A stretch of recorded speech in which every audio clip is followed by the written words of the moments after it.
Por que ler literatura? Bem, de forma simples, você deve ler literatura para se tornar homem, no sentido antropológico, no sentido pleno da palavra.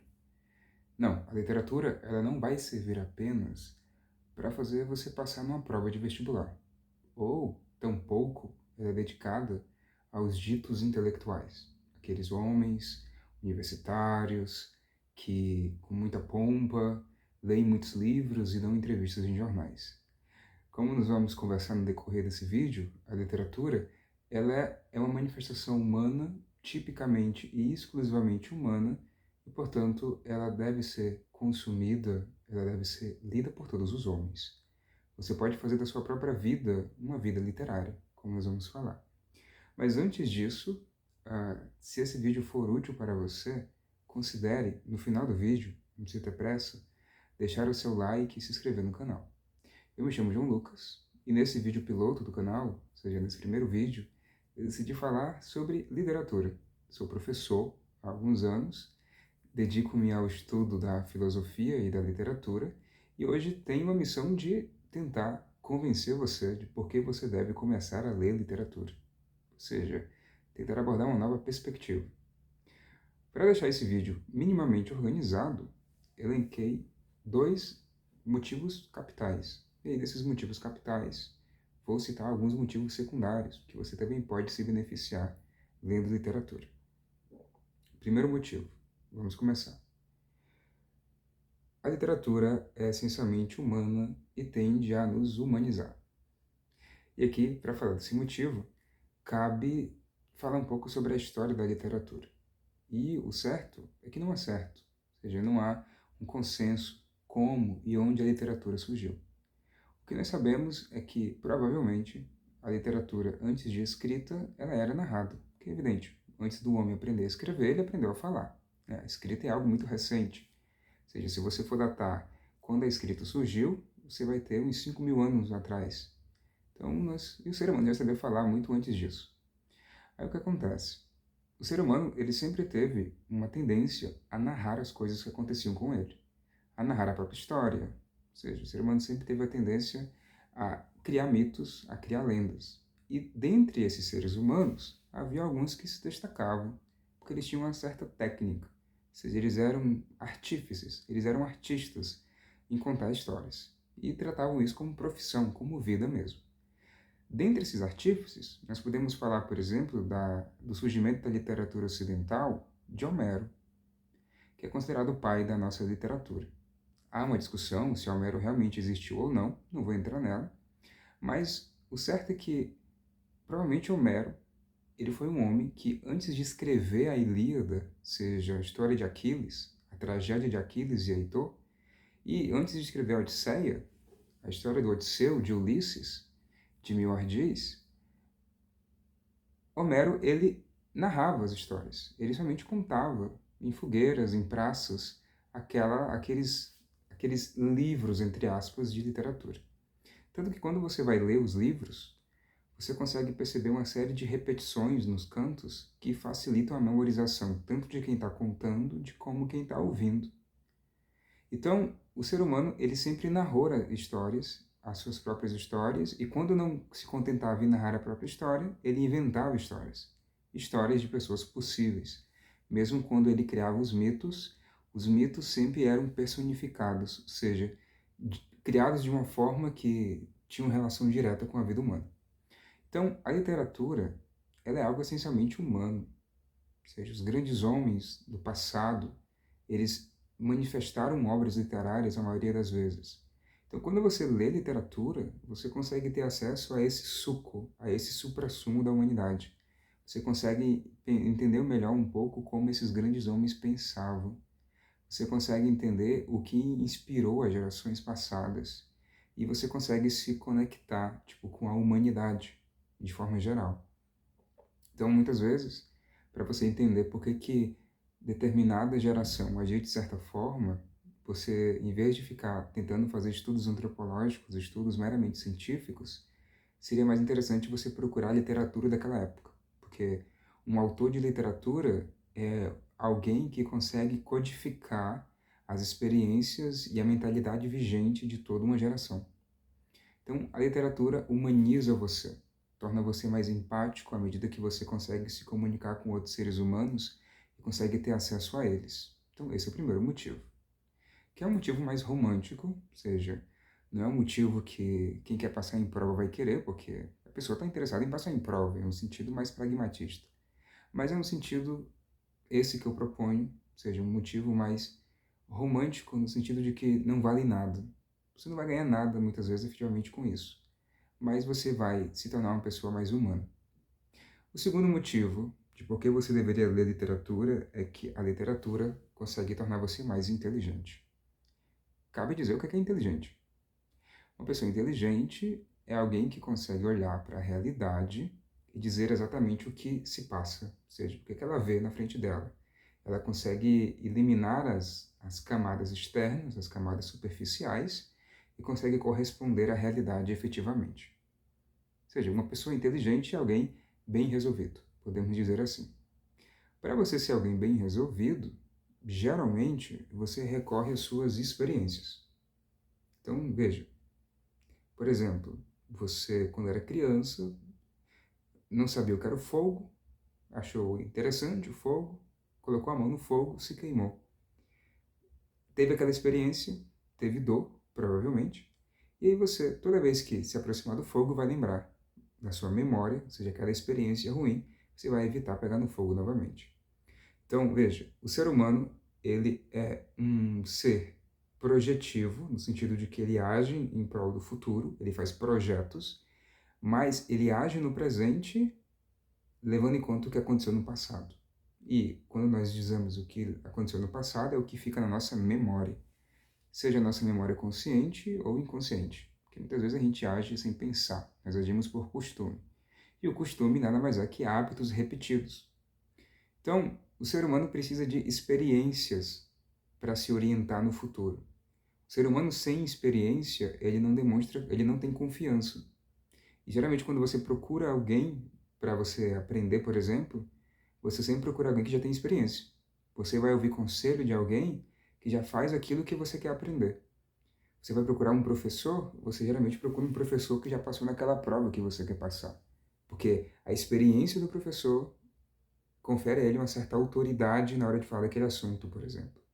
Quando você quer entrar no relacionamento, seria interessante você ler livros ou você procurar conselho de alguém que tenha um bom relacionamento, que pressupõe que a pessoa, por conseguir manter um bom relacionamento, ela vai conseguir te ajudar. O que eu quero dizer com isso? Nós conseguimos aprender com as nossas próprias experiências. Se a experiência for boa, a gente tende a repetir o método para conseguir os mesmos resultados ou parecidos. Se a experiência for ruim, nós tendemos a evitar o método e fazer um método novo para conseguir resultados diferentes.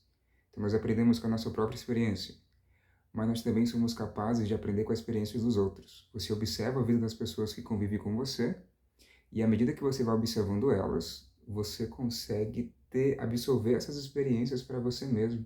E isso influencia o seu modo de agir. Então, eu consigo aprender por mim mesmo, eu consigo aprender com as pessoas do meu lado, só que geralmente, se você for uma pessoa normal, uma pessoa ordinária, e aí a maioria de nós somos ordinários, no sentido de que nós não somos incomuns, de ter uma rotina extremamente inflexível, você vai geralmente conviver com as mesmas pessoas boa parte da vida, você vai ter o mesmo trabalho, você vai ter as mesmas relações interpessoais, o que significa que você vai ter um número de experiências limitados, o que é natural e é saudável. Ou seja, não é uma crítica, é algo saudável e natural na vida humana. Então, à medida que você vai crescendo, você vai tomando escolhas, você vai tomando decisões, e toda escolha é uma negação de um outro caminho. Então, se eu escolhi ser professor, eu não vou ser um jogador profissional. Se eu escolhi me casar, provavelmente eu não vou passar a vida inteira viajando, porque eu tenho família, eu tenho um lar. Então, toda escolha, sempre que você cria uma certa forma, você abre mão das outras formas possíveis. Você limita o seu leque de experiências. O que é algo, como eu falei, próprio da vida humana, ter uma forma, ou seja, ser uma pessoa personificada, ter uma forma fixa. Então veja, se você só se limita a aprender com as suas experiências, com as experiências das pessoas que você convive, você corre o risco de ter um eixo imaginativo muito pequeno. E aí que entra a literatura. Ou seja, na literatura você vai ter experiências de vidas possíveis. Você lê histórias de literatura de vidas possíveis. Você pega, por exemplo, o Crime e Castigo, o crime do Raskolnikov, o que aconteceu com ele, a Sônia, a prostituta. Você vai ler, por exemplo, Dom Casmurro, você vai ler a história do Bentinho e da Capitu. Então, à medida que você vai lendo esses livros, você vê que aquela vida poderia ter acontecido, poderia ser uma pessoa real, poderia ser seu vizinho fazendo aquilo. E em um sentido mais profundo, poderia ser eu no lugar dele. Você pega, por exemplo, Ivan Illich. Ivan Illich, um juiz bem-sucedido, que fez escolhas que ele achava que eram corretas no decorrer da vida, pelo decoro, e quando se encontrou diante da morte, ele percebeu que talvez deveria ter vivido de forma diferente. Quando você lê aquilo, você pensa, caramba, Ivan, tu se lascou, né? Só que aí, em um sentido mais profundo, você pode pensar, e se fosse eu, no lugar dele? Se fosse eu que tomasse as escolhas, se eu seguir o mesmo caminho que o Ivan, será que eu vou ter o mesmo destino que o dele, provavelmente? Então veja que essa experiência do Ivan Illich não é uma experiência real, porque não existe o Ivan Illich. Por mais que o autor tenha se inspirado em uma morte de um juiz real, no livro é uma vida fictícia. Só que nós conseguimos absorver essa experiência do Ivan Illich como uma experiência artificial, no sentido técnico da palavra. É um produto da arte, ou seja, da literatura. Então nós conseguimos corresponder à realidade com nossas experiências próprias, ou seja, o que eu fiz, o que eu aprendi, o que eu errei.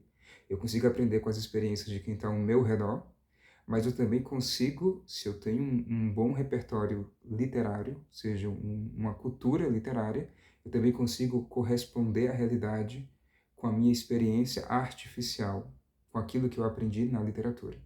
Então veja, a literatura torna você mais inteligente. Esse é o ponto. Você consegue aprender com os personagens. Quando você lê vários livros de literatura, várias vidas possíveis, você absorve essas vidas possíveis e incorpora a sua própria personalidade. Você se torna uma pessoa culta. Ou seja, você tem cultura. Cultura significa cuidado. Você é alguém culto. Você é alguém que cultiva o seu próprio interior. Você absorve essas vidas humanas possíveis para que você consiga corresponder bem à sua própria vida humana. Então, esse é o motivo principal. O primeiro motivo é mais romântico. Você vai ler literatura para ser mais humano, para ter acesso ao suprassumo da humanidade. O segundo motivo é o motivo mais emergente, ou seja, você vai ler literatura para se tornar mais inteligente, para saber agir como ser humano. Um bom autor de literatura, ele também consegue narrar as experiências que se passam na nossa vida de forma melhor, mais trabalhada. Ou seja, ele consegue usar palavras que você talvez sozinho não conseguiria. Então, um bom autor de literatura consegue expressar sentimentos que você muitas vezes sente e nem sabe dizer o que é. Então, um bom livro de literatura também consegue fazer você se autoconhecer. Ou seja, você vai se conhecer melhor e, inevitavelmente, você vai se tornar mais inteligente, porque você se torna mais consciente. Quais são os motivos secundários? Bem, beleza, você pode ter uma certa cultura para impressionar alguém, e aí você lê literatura para isso. Você vai melhorar a sua memória, porque ler um livro é um esforço ativo. Quando você está, por exemplo, na página 20 do livro, você tem que lembrar de todas as páginas anteriores para entender o que se passa na página 20. E a leitura é uma das revisões mais ativas para o nosso cérebro. Você ativa várias regiões do cérebro. Mas esses são benefícios que você vai ter de forma secundária. Faz muito bem para a sua saúde mental, faz muito bem para o seu convívio social ler literatura. Mas o principal motivo não é um motivo utilitarista, é um motivo personalista. Você lê literatura para ser mais pessoa. Então, esses são os motivos de por que você deve ler literatura ainda hoje. E aí fica a pergunta, o que ler? Né? Que eu passei aqui um tempão falando que você tem que ler literatura, por isso e aquilo, mas cabe algumas recomendações. Você pode iniciar lendo o que você gosta. Você vai ter que fazer um teste. Pega uma série de livros. Você pode pegar, por exemplo, a História da Literatura Ocidental, do Otto Maria Carpo. Lê lá a lista de livros, ele vai citar uma série de livros ali, e aqueles autores que mais te interessarem, você vai lá e dá um check. vai atrás dos livros e você lê até descobrir o seu gosto. Mas vale a recomendação, né? Chovendo molhado aqui que eu vou dizer, mas comece pelos clássicos. E por que ler um clássico? Porque um livro clássico, ele foi testado pelo tempo. Ele perdura por várias gerações. Então é um livro que conseguiu ajudar várias gerações. A chance de não conseguir ajudar você também é muito pequena. Então, em matéria de literatura, vale a pena ser conservador. Ou seja, vale a pena ler aquilo que funciona. Aquilo que moldou a maioria das pessoas antes de você. Ou seja, não tentar ser inovador demais. E os livros que estão sendo escritos hoje, você pode ler, evidentemente, se for do seu gosto. Mas arrisque-se a ser tradicional, no sentido de que tenha contato com aquilo que os grandes homens antes de você teve contato. E aí você consegue até entender por que talvez eles foram grandes homens. Na descrição desse vídeo, eu vou deixar uma lista de livros para você iniciar a sua trajetória literária. E, posteriormente, vou fazer um vídeo comentando um pouco sobre cada um desses livros. Se esse vídeo foi útil para você, peço que você curta o vídeo, se inscreva no canal e até mais.